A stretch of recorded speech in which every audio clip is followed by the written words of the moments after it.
My credit card number is... Just kidding. Here we go. Oh my God!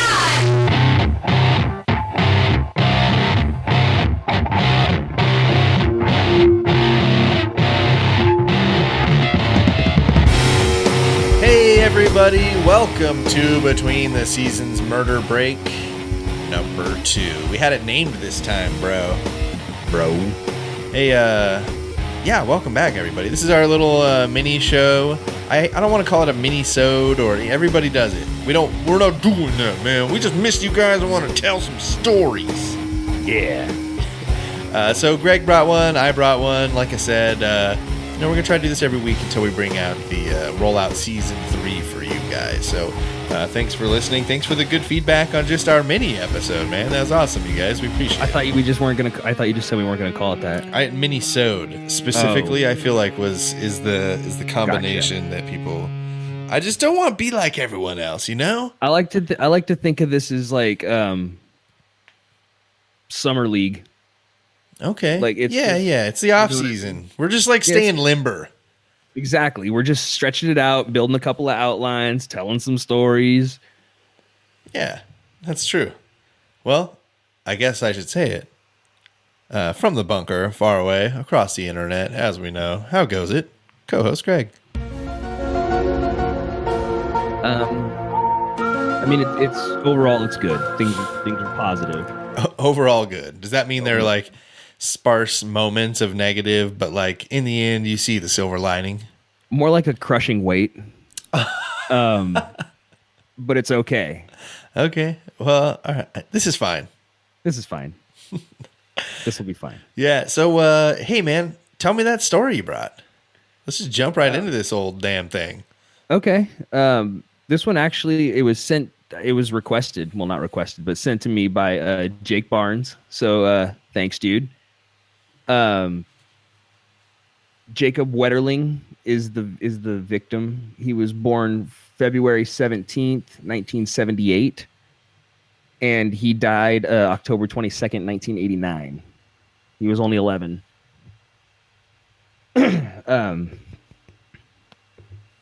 On October 22nd, 1989, he and his friend Aaron, who was also 11, and Jacob's younger brother Trevor, who was 10, were biking home from like a little convenience store that rented videos called Tom Thumbs in St. Joseph, Minnesota. They rode their bikes to go rent a video. It wasn't very far. Man, remember down home video stores? Dog, right here it says go to Blockbuster and have the same conversation. You can get one movie. Can I get 2 movies in a game? Come on. You can get 1 movie and 1 game. All right, can I get a popcorn too? I was just going to say, then you get in line. Can I get some candy? Fine, put everything back. We're going home. I'm sorry. I hope some of our younger listeners got to experience video stores at least once. That should be a thing in theme parks. Like you just get to go experience the 90s. Like this is what's a blockbuster? All the shirts are hypercolor. Anyway, sorry to sidetrack you. No, it's but while they were biking home, a guy named Danny Heinrich saw them, turned around in a driveway and approached them wearing a black ski mask and carrying an unloaded revolver. He told the boys to throw their bikes down in a ditch, and then he made them lay down, face down, I think, and then asked each one their age. Trevor, the youngest one, was told to run towards the woods, which were, I guess, not very far away, and to not look back. If he looked back, he was going to shoot. Jesus. And so Trevor just took off. Well, Trevor was 10, right? Yeah, he was 10. My God. And then he told the boys to turn around so he could see their faces. And then he told Aaron to do the same thing. He told him to run towards the woods. If he turned around and if he stopped or turned around, he was going to shoot. He took Jacob home, and the whole time Jacob was asking what he did wrong because this guy handcuffed Jacob, and so he thought he was a cop, and he was asking what he did wrong, why he was in trouble. What? I was going to say this poor kid thought he was under arrest. Yeah, absolutely. He thought he was in trouble the whole time. He was taken to a gravel pit molested, and then when he said he was cold, he was allowed to put his clothes back on. Then Heinrich told him to turn around so he could take a leak, and he loaded a revolver with two rounds. Put the gun to the back of his head and pulled the trigger, and nothing happened on the first one. And then he pulled the trigger again, and he said after the first shot, Jacob was still crying, so he shot him again in the head. Jesus Christ. And yeah, man. And then in January, a 12-year-old boy named Jared was abducted, sexually assaulted, and told to run away, not look back, or he'd be shot. That was what he said in his report that night. The incident occurred less than 10 miles away from where Jacob, Aaron, and Trevor were approached. And that was about 10 months prior. The investigation for Jacob, they removed 6 truckloads of dirt containing, quote, items of interest from a farm near where the abduction occurred. Through forensic testing, they weren't able to determine anything useful. They didn't find anything. They took 6 truckloads of dirt and didn't find anything of what they were looking for. God damn. In 2014, investigators re-examined evidence from the summer of 1986 and the spring of 1987, so a year before he was abducted, relating to child molestations that had taken place around Paynesville. Victims and a blogger who helped revive the case were interviewed again, though no arrests were made. Investigators were certain that the attacks weren't a random series of events, and that they were actually tied to the abduction of Jacob, and that the incident occurred roughly 40 minutes away from where this whole thing happened. Man. So they're saying it's all kind of tied together, and you can almost look at it and see a pattern of ramping up. And they were 10 months apart. So there was 5 kids between the summer of 1986 and the spring of 1987. Oh, I see.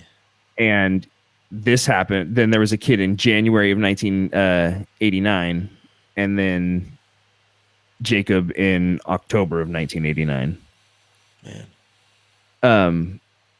In December of 1989, Danny Heinrich was questioned by the FBI, but wasn't charged with anything. They took a DNA sample, and he was released. In October of 2015, he was publicly named as a person of interest in the case. His DNA sample matched evidence found during the investigation of the other kid's molestation, the one from January. So it matched a cold case. Unfortunately, the statute of limitations for that crime had run out, and he wasn't charged with anything. But they did have enough to acquire a search warrant, so they went and searched his place and found a bunch of child porn on his computer. So he was arrested October 28th, 2015. Good. 'Cause I was about to say, man, statute of limitations sometimes is such goddamn bullshit. It's like real life GTA. Stay in, because it doesn't get any better. Yeah, I didn't think it was gonna. In September of 2016, Heinrich copped a plea deal and led investigators to the burial site. Jacob's remains and some articles of clothing were found in a pasture about 30 miles from where Jacob lived and very near where Heinrich was living in 1989. The plea deal meant that in addition to pleading guilty and leading investigators to the burial site, he was only to be charged with one of the 25 counts of child pornography against him. So that his plea deal was that I hate him. All he got was the one child pornography charge. So he pled guilty to the murder. Yeah. It's unreal. And because he showed where the body was of his victim of the murder, he was able to get scot-free of 24 child pornography charges and the murder charge of the body that he just helped investigators locate. In a court hearing, he said that he had kidnapped and handcuffed the boy, drove him to a gravel pit near Paynesville, molested him, and killed him and buried his body. Nothing good ever happens in a gravel pit. No. He was able to avoid police on that night because of a police scanner he was using.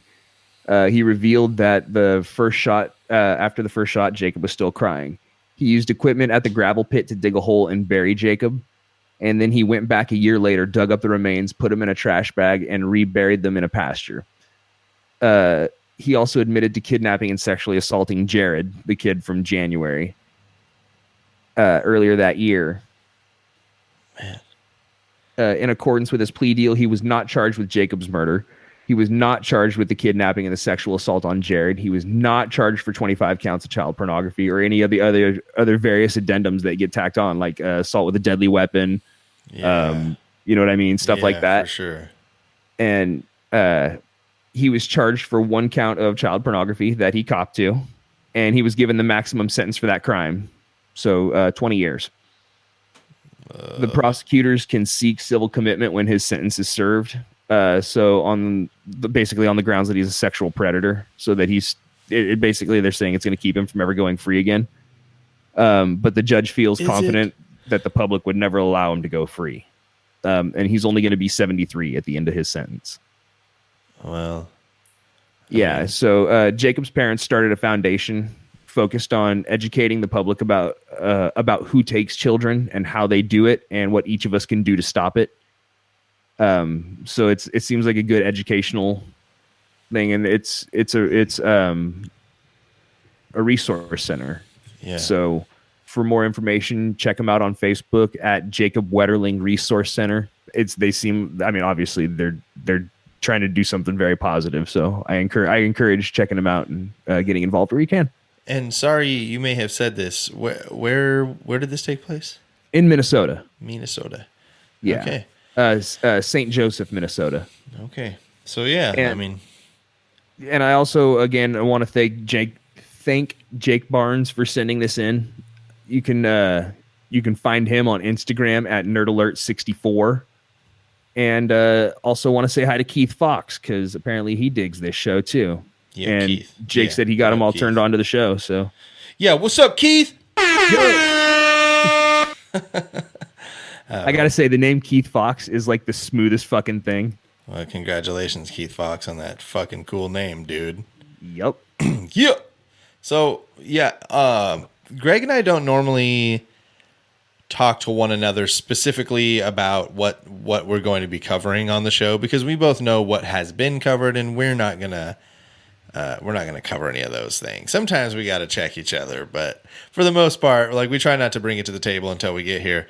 So unbeknownst to one another, we both brought child abduction stories. So we're sorry for making it so dark tonight. That was not the intention, but yeah, this is a heavier episode than I intended. I too have a child abduction story. This one I was perusing Reddit. Of course, it's a great source for anything true crime. But I was looking specifically at unsolved mysteries because I've got a soft spot for cold case kidnappings, especially ones in which, no bodies have been found. So this one was put together mostly by user NerdFather1 on Reddit. And thanks for putting that together. On September 12th, 1988, John and Colleen Nick gave birth to a beautiful baby daughter. Her name was Morgan Chantel Nick. She was raised in the small town populated of about 4,000 called Ozark, Arkansas. 1994, Morgan became the oldest of her 2 siblings. Logan Nick was almost 4 years old, and younger sister, Taryn Nick, a 22-month-old baby. So she's chilling. She's 6 years old now. She's got a 4-year-old brother, 22-month-old sister. She was known to have like this wild imagination. They said she wanted to be anything from a doctor to a circus performer. Like, that was like a very famous thing she would always say in her family. It's like, I'm going to join the circus. She decided to join track, but quickly decided that was not her style because she didn't enjoy sweating. She decided to start participating in Girl Scouts, where they often did indoor activities. Involving cookies. Yes. So at a very young age, she had a lot of character traits that would have undoubtedly led to a successful future. So, I mean, it's put together very eloquently by Nerdfather, I should say, but I think realistically what it's saying is that she was like a kick-ass little kid, and I think you can say that about a lot of people when they go. But it's just, for me, when it involves children, man, it's heavy. Like you were saying, man, you were telling me like mine's heavy without really telling me what it was about, and I felt like I already knew. So it's a yeah, man. Yeah, she's cool. Seems like very put together kid for a 6-year-old. Anyway, Totally. I mean, that's yeah, kind of where I'm at right now. yeah, And exactly. she's got it figured out at 6. Exactly. So she was at 5. She had like found a cat outside, I guess, and her mom told her like, "Look, if you take care of the cat, you can do it." And her mom said like her maternal instincts kicked in, and like she took care of this kitten, and you can never like see the two without one another. There were everybody, family members and people who met her just said that there's a ton of potential and they were excited to see what the future held for her. Unfortunately, she would not get that. On the warm summer day, Friday, June 9th, 1995, Colleen Nick, her mother, wanted to share an afternoon with her oldest daughter. So she left her 2 younger children at home with her grandfather. And they decided to go out. They planned a visit to Alma, Arkansas, a small town, even smaller than that they lived in. Wow. 30 minutes. I know less than 4,000 is where they live. This town was even smaller.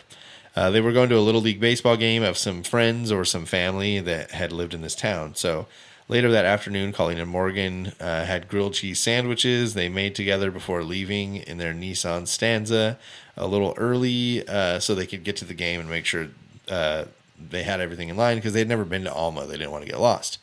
They arrived at the park where the baseball game was to be held. They got there on time, met up with their friends. By the time the game had started, there was about 300 people in attendance. So, it seems like that's a big town. Well, maybe not a big town number, but so you have people at a Little League baseball game. But I think this is like the whole town turns up to the game kind of deal. Yeah. Like everybody, walking down the street. Hey, Mark. Hey, Chris. Hey, Yeah. Martha. What year was it? This is 95. 95. Okay. Small town Arkansas, 1995. Yeah, I could see that. Yeah. Well, I mean, they said much smaller than their small town of less than 4,000. So, Yeah. maybe there's a lot of people at the particular game this night, I guess is what I'm trying to say. But I think it's because everybody in town was there. Yeah. As the night goes on, it's like 10:30. It may have been some type of tournament or something because I thought to myself that's pretty late for a Little League game. But Morgan starts getting really restless. Like, I'm getting super bored. And she had these 2 friends that were there. So Morgan is 6 and the 2 friends are 8 and 10. And they wanted to go search for lightning bugs, for fireflies out in this field, like less than a football field's length away. It was well within eye shot. Yeah. And at first her mom was like, nah, like you're not, I don't think so. And then 6-year-olds can be, I have a 4-year-old. I know this, like they can be quite persistent. She kept on asking. And Colleen's friends, the adults were like, hey, it's right here. Like, the kids go do this almost every time we're here. They're just going to catch fireflies and, they'll be back over when the game's over. And so they go over there and play for about 15 minutes and Colleen can see the kids most of the time and, talking to the friends and turning and looking. And about 10:45, the game ends and the 2 friends come running back to their families and Morgan Nick is nowhere to be found. So the friends named Did they run back all like panicked or no. Like they're just running back. Like, oh shit, the game's over. Like, gotta meet up with our family. And they're 8 and 10. Jessica and Ty ran back to the bleachers to meet up with their families, but Morgan wasn't present. Colleen, confused by the situation, asked where Morgan was, but they said she was in the parking lot near. Oh, that's right. They said they went and there was a bunch of sand in the field, so they were all emptying sand out of their shoes. By this, like in the parking lot, sitting on a car. So their names are Jessica and Ty, the 2 kids that are with them. Okay. The 2 said that while they had been playing, a man they characterized as creepy approached and spoke to them, and they were as they were dumping sand from their shoes. He had been standing beside a faded red-colored Ford pickup that had a white camper shell. Not too long after the baseball game had ended, that's when they ran back to their parents. So the friends say that she's over there emptying her shoes of sand, just like they had. I mean, they were just like, cool, see you over there. Yeah. And they ran over. And So Colleen runs over, expecting her daughter to still be there emptying her shoes, and she's not.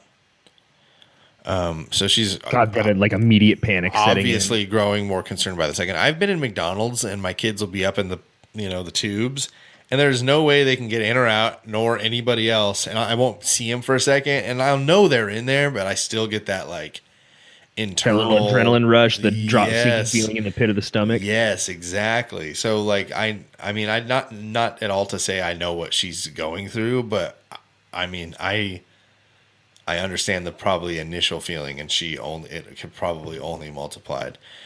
She ran over and tells a baseball coach what's going on. They started looking for Morgan, and hopefully this red pickup. The immediate search began. The police were called, and they arrived on the scene within 6 minutes. They performed an additional search thoroughly of the parking lot and fields, but the 4-foot-tall, 55-pound girl with blonde hair and blue eyes was nowhere to be found. Interviews were soon conducted with those still at the park. Several eyewitnesses corroborated the children's testimony and provided additional details on the suspicious male. He was described as a Caucasian male between the ages of 23 and 38 years old and spoke with a, quote, hillbilly accent. He had been, what's that? I said in the Ozarks? It just says a, quote, hillbilly accent. Yeah. He had a medium build and approximately 180 pounds and was estimated to be 6 feet tall. He had salt and pepper colored hair that was slicked back with a mustache and a 1-inch thick beard. The truck he was driving was a low wheelbase red Ford pickup and with dulled paint and a white camper shell that had curtains on the inside covering the windows. Witnesses noted the camper shell was too short for the bed, and there was damage near the rear passenger side of the pickup. The unidentified male was the prime suspect in Morgan's disappearance and was immediately classified as an abduction. It was soon discovered that her vanishing wasn't the only terrifying event that transpired that day. Earlier that evening in the same town, an unknown male driving a red pickup attempted to lure a 4-year-old girl into his vehicle. The abduction was thwarted when the child's mother intervened and alerted those around her. This guy is desperate. Yeah, he's like, especially in a small town like that, he didn't like go on to the next town. Yeah, I think it's exactly that. He's just passing through, huh? Like, I'm going to go into this little town and I'm going to get me a kid. But it's like, why didn't he move on when like he got busted? Like, okay, now they've got a clear description of me. Well, because it wasn't really the cops. She didn't like call the police in. I think she just told her, be like, this guy's trying to take my kid. And he just drove off in his pickup. It's a small town, crazy. It's 2 events that have taken place. The abduction of the little girl was obviously, hopefully, she may have saved her daughter's life that night. It's unclear whether or not the same man, presumably responsible for Morgan's disappearance, was behind the attempted abduction, but the coincidences were notable. And what do you say about coincidences, Greg? Too many coincidences is not a coincidence. Yeah, the guy who was trying to lure a 4-year-old into his red pickup with white camper shell earlier in the day, is more than likely the same red pickup truck with a small camper who was trying to abduct a 6-year-old in the evening. I'd like to say, as the owner of a dealership that specifically sells red pickup trucks with white camper shells that are too short for the bed. Yes. That I don't appreciate this. Well, update your business model, dog. People like camper shells that cover the whole bed. I'm telling you, it's convenient. It's nice. Anywho, for the next 6 weeks, Colleen is going to stay in Ozark. Oh, I'm sorry. She's not going to go back to Ozark. She is going to stay in Alma. So she is steadfast. She takes up residence in a volunteer fire station next door to the police building. She was doing anything she could to spread awareness to bring Morgan home. Flyers were made and distributed to locals, placed on windows, stationary vehicles, and stapled across light poles and throughout the town. She even faxed over urgent letters to President Bill Clinton, hoping to get the federal government to react quicker with nationwide bulletins when children go missing. She didn't go home for like 2 months. She just stayed in this town like, I'm fucking finding my daughter. And even I watched like a Spoiler, I watched a 20-year like anniversary of her missing, and the mom is like steadfast. It's incredible. And we'll kind of get to that, but it's her relentlessly upbeat attitude is pretty refreshing, I should say. And she's hitting up old Willie. Slick Willie. Yeah. So during this interval of time, a composite sketch was created of Morgan's possible kidnapper, and media coverage quickly swept the state that resulted in over 4,000 tips and leads, and the police had to purchase a storage shed to file the uncanny amount of information in extra filing cabinets, but none of the leads ever panned out. When Colleen returned home, she had to break the devastating news to her children. This is probably the hardest part for me. None of them could fully comprehend the extent of the situation because they're 4 and 2. Yeah. So she said that her son would frequently ask, "Why did you lose my sister?" Ooh, that hurts. Yeah, and he That doesn't hurts. mean to, you know. And he doesn't know. But she said that he would also break down into tears and repeatedly telling his mother to go get her because he missed his sister and getting to play with her. So, man, yeah, that was super heavy, man. That sucks, dude. Yeah. 1 year later, in 1996, Colleen commenced the Morgan Nick Foundation in Alma, Arkansas, a nonprofit organization that tries to help prevent children from going missing and often offers support system to families who are facing the hardships of child or children disappearing.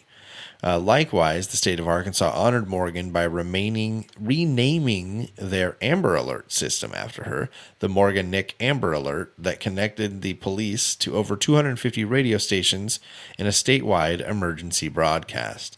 In the subsequent years, Colleen relocated to Alma to make things easier for handling the Morgan Nick Foundation. Meanwhile, the police were still acquiring innumerable tips stemming from reported sightings and false confessions to the abduction, but all of them were ruled out or considered unreliable. In 2001, Morgan's case garnished a lot of traction.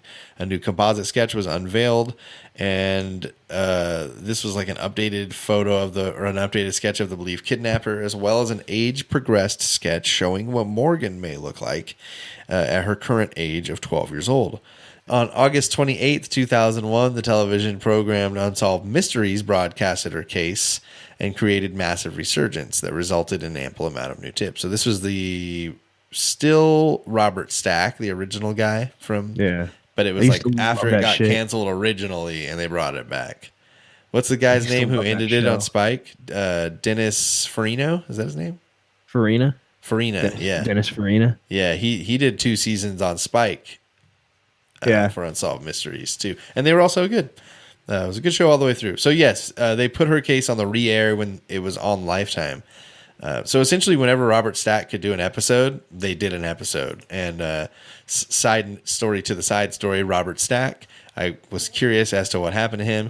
Diagnosed with prostate cancer in 2002, died of an unrelated heart attack in 2003. Oh man, rest in paradise, Robert Stack. Big ups, homie. So I think it brought a lot of traction back to the case because it's 6 years old at that point, and they decide to get it on Unsolved Mysteries. So one particular tip suggested that Morgan's body could be located on a private property in Boonville, Arkansas.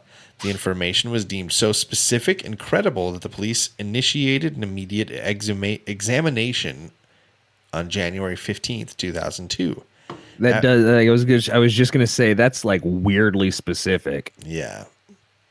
After a full day of digging with a backhoe, nothing was unearthed, and the investigation was concluded at 9:30 p.m. Like they went 14 hours straight of digging.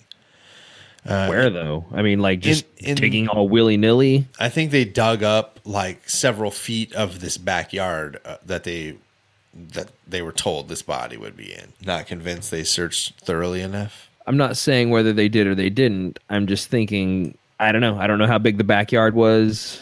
I don't know what they were using to dig. I don't know how they were sorting. I don't know. Yeah, I suppose one day may not be long enough if you're being incredibly thorough. But I think at this point, there's a lot of pressure on them to solve this case. I Oh, think, absolutely. yeah. Tremendous amounts of pressure. Yeah. In the following years, the police were still recovering regular tips, but they were either dead ends or exhausted to their fullest without any positive results. On the morning of November 16th, 2010, a narcotics officer 35 miles away in Spiro, Oklahoma, alerted investigators in Crawford County to an abandoned trailer home belonging to a convicted child molester who was serving time in prison. The information supplied wasn't directly focused on Morgan's case specifically, but the individual had been considered a viable person of interest since the very beginning of Morgan's case and hadn't been ruled out yet. So this child molester is in prison now. And this guy's, what was he again? Oh, narcotics officer. So this guy who knows this sex offender, and he's like, hey, listen, I know this guy out here. He's got this property. He's a sick fuck. He's in prison now. You guys should come out here and just fucking snoop around and see what's going down because, who knows what kind of cases you guys are working on this guy might be involved in. Yeah. You might just find something. And so they look through their, multiple file cabinets of files and find that, holy shit, this is one of the POIs we have on here. So, let's definitely look into this because this guy's been a person of interest since day one, and at no point have they decided to rule him out. So that's also interesting that, this random narcotics officer hits him up. Hey, I got this creepy shit. And they look him up and like, whoa, we know about this guy. Yeah. Let's check this out. I feel like they should have known. They should have known though. Like if he was a person of interest, they should have known. Well, they don't keep tabs on him at all times. I think, they probably. Yeah, but if he's going to go to jail, they should. Maybe they should know. Maybe. I don't think you're incorrect. I just they didn't. Detectives in Crawford County assisted with the investigation at the property, hoping to locate DNA evidence pertaining to Morgan, but none was uncovered. So they went and they checked it out, and nothing.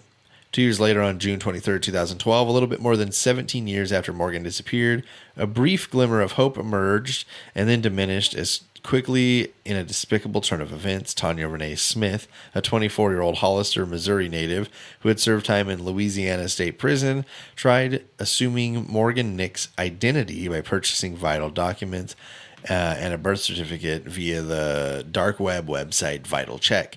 So the glimmer of hope was like people saw a hit on her identity, and her family was like, holy shit. She's alive. Like she's trying to show us.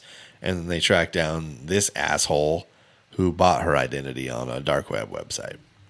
Damn. What a dummy. I mean, buying identities is one thing. Well, due to the extreme nature of Morgan's case, the police were alerted, and on August 2nd, 2012, Tanya was apprehended in Branson, Missouri. She was soon extradited to Arkansas and spent 120 days in Pulaski County Jail. On the February 28th, 2013, she was charged with computer fraud and sentenced to 6 years of probation in order to pay a $2,500 fine. Once again, Morgan's case turned into a standstill. So that chick got 120 days. She had to do 4 months and got 6 years probation and a $2,500 fine. So yeah, but she already probably wasn't going real well for her either before she was trying to buy a new identity. I feel like if you're like savvy enough to get on and fuck around on the dark web and buy stuff like somebody else's identity, you're probably also savvy enough to just do a quick Google search of the identity you just bought. Yeah.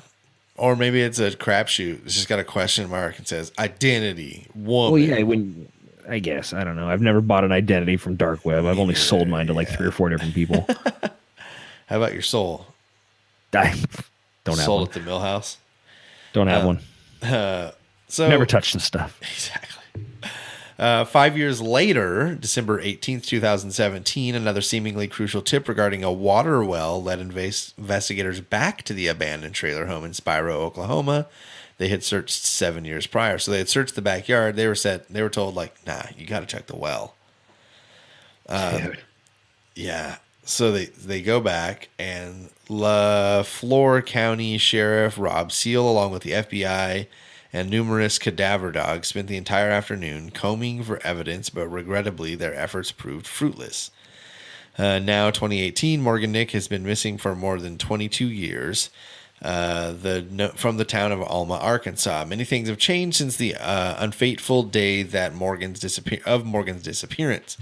Many things have changed since the unfateful day of Morgan's disappearance, including the baseball field she vanished from, which has been since remodeled into a parking lot. But her spirit still lives on in the community. At the public library, a bulletin board can be found that features flyers for missing children.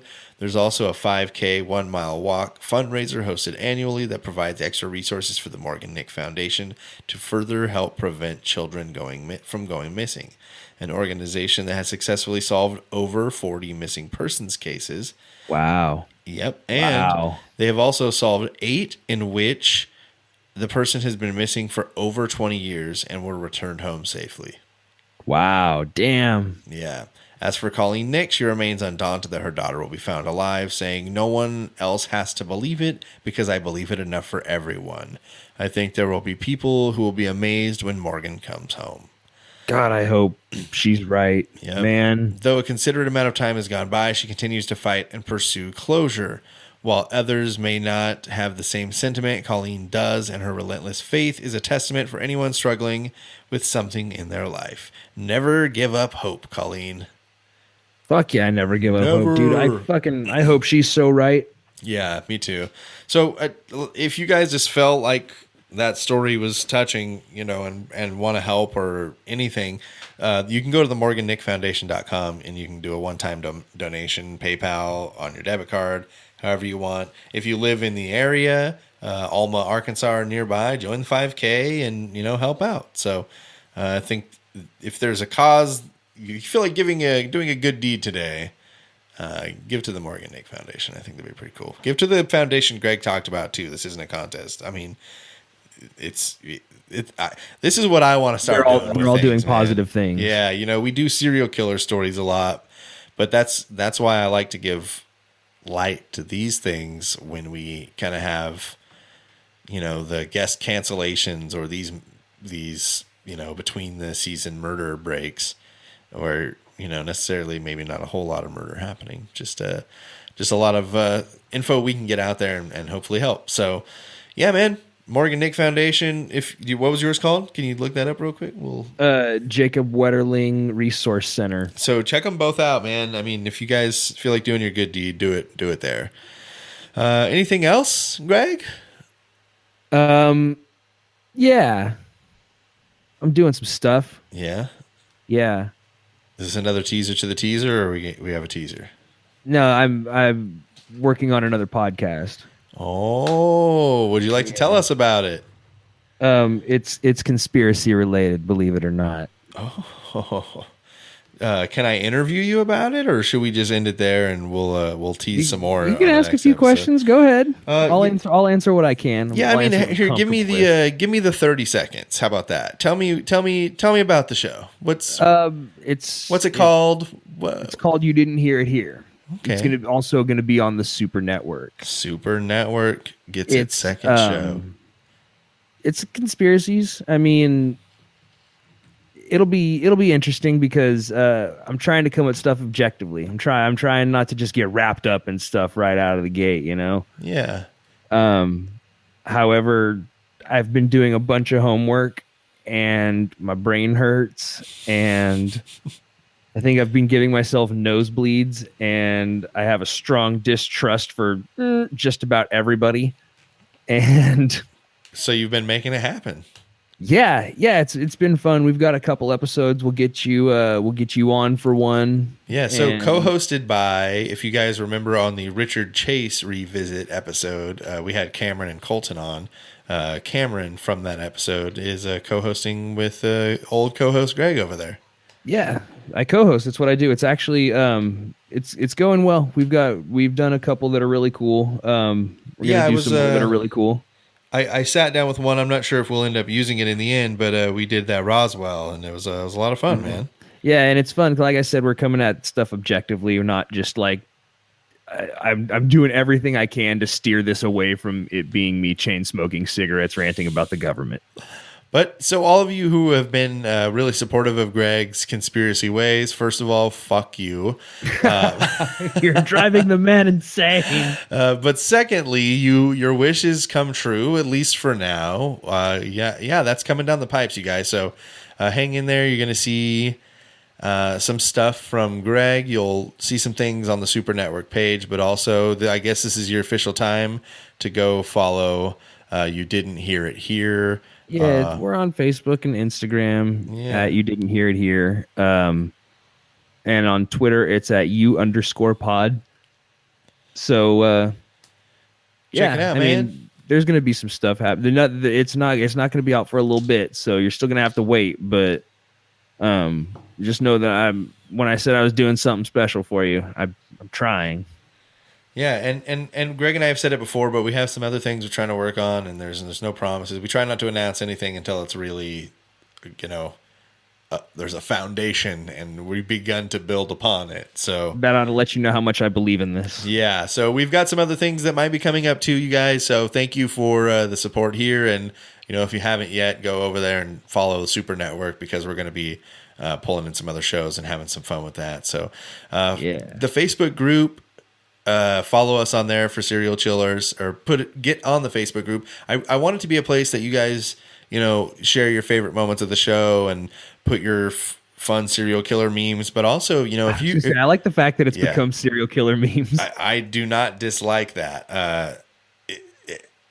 It's perfect.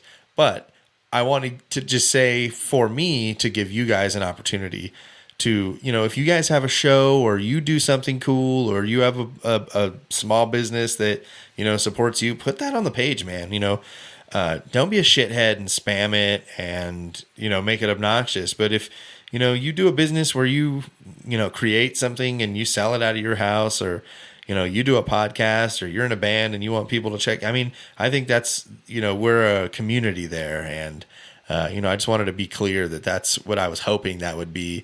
It's doing wonderful so far, but I hope that nobody felt ever discouraged from sharing that stuff, and I really want to see that going on in there. But for the love of God, don't let the meme supply dry up. Let's see some of those more Simpsons Serial Chillers cross-up memes. Yes. So run through the list. You guys know about it, but just follow us on Facebook, Instagram, Gmail. It's all Serial Chillers Podcast. Twitter's at Chillers Podcast. 805-666-2513. Greg? serialchillerspodcast.threadless.com, serialchillerspodcast.com for stickers and the darker side of stories. There's one up now, more coming soon. And then patreon.com/serialchillerspodcast. That's where you can help keep the show afloat. We do this at a cost, but it's a labor of love, and that's why we do it. We enjoy doing it, and we know you enjoy hearing it. Otherwise, you wouldn't be listening this far into the episode. Right. So, and everybody who is a donor currently gets the show that Greg and I recorded, a few years ago. It's like the prequel to Serial Chillers. That's almost exactly what I was going to say. It's like the preamble. It's like the lead into Serial Chillers. It's called Anxious Extroverts. Greg and I did it for over 40 episodes. We're posting those up every 2 weeks. So anybody who gives, the minimum, I believe, is $1. So you give $1 a month, and 2 times a month, you'll get 2 extra episodes of a show that Greg and I used to do, which kind of covered everything. Yeah, just nonsense. Exactly. We can't say, we have to say that because we can't say it's a show about nothing. It's a show about nothing. So, I mean, that's it for us, man. These are great causes that came behind some bad tragedies. Get behind them if you can. Thank you guys for supporting our show. Again, season 3 starts October 7th, but I think we'll do 2 or 3 more of these until we get there. We're excited for season 3. Yeah, for the people who haven't thrown a review or a subscribe, or not a subscribe. God, not that, but YouTube. Rate and review us on iTunes if you're there. Yeah, that's God. Thank you. Yeah. I got you, man. That's why we co-host this damn thing. You help me out a lot too. Yeah, rate and review. It's really important to get us out there on iTunes. Greg and I like to be transparent about things. Spotify has been quite well It's done very well for us lately, and we'd like to get iTunes back up there competing with the Spotify numbers. So the rate and review, from what we've been told, is very important to getting us back near the top. So thanks, everybody. Anything else, Greg, at the end? No. Good. Well, yes. Short but sweet. Conspiracies, man. Do it. Yeah, conspiracies. So Greg's got a conspiracy show coming. You didn't hear it here. Stay tuned for more Serial Chillers coming at you October 7th. Yeah, don't talk to strangers.